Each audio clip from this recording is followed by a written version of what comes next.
एक बार की बात है, एक घना जंगल था। वहां पर एक आम का पेड़ और एक बांस का पेड़ साथ साथ उग रहे थे। समय बीतता गया, बांस का पेड़ आम के पेड़ से लंबा हो गया और आम का पेड़ छोटा ही रहा। यह देखकर बांस के पेड़ ने आम के पेड़ का मजाक उड़ाते हुए कहा, देखा, मैं तुमसे उम्र में तो छोटा हूँ, लेकिन कितना ऊंचा और हट्टा कट्टा हूँ। यह सुनकर आम के पेड़ ने कहा, दोस्त, प्रकृति ने कोई भी चीज़ समान नहीं बनाई है। हर कोई एक दूसरे से अलग है, कोई छोटा, कोई मोटा, कोई पतला, इस तरह, जो कि हमारे हाथ पर नहीं है। तब बांस के पेड़ ने कहा, तुम मुझसे जलते हो यह मान लो, क्योंकि मैं तुमसे लंबा हूँ और तुम मुझसे छोटे हो। ऐसे ही समय बीतता गया और ठंड आ गई। ठंड में आम का पेड़ और सिकुड़ गया और कमज़ोर भी हो गया।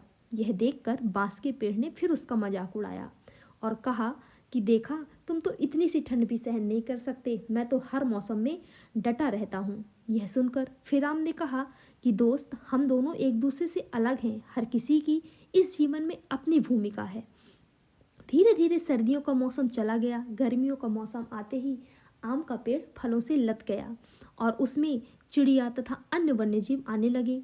इस प्रकार अन्य छोटे छोटे जीवों का वह खेल का मैदान बन गया था। फलों के कारण आम का पेड़ धीरे धीरे झुक गया। यह देखकर फिर से बांस ने उसका मजाक उड़ाया। इस बार आम के पेड़ ने कुछ नहीं कहा।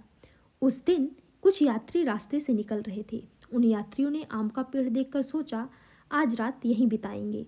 पर उनमें से एक व्यक्ति ने कहा कि हमें रुकने के लिए एक मचान की आवश्यकता होगी।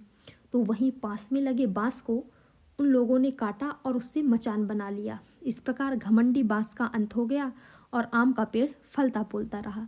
Thank you.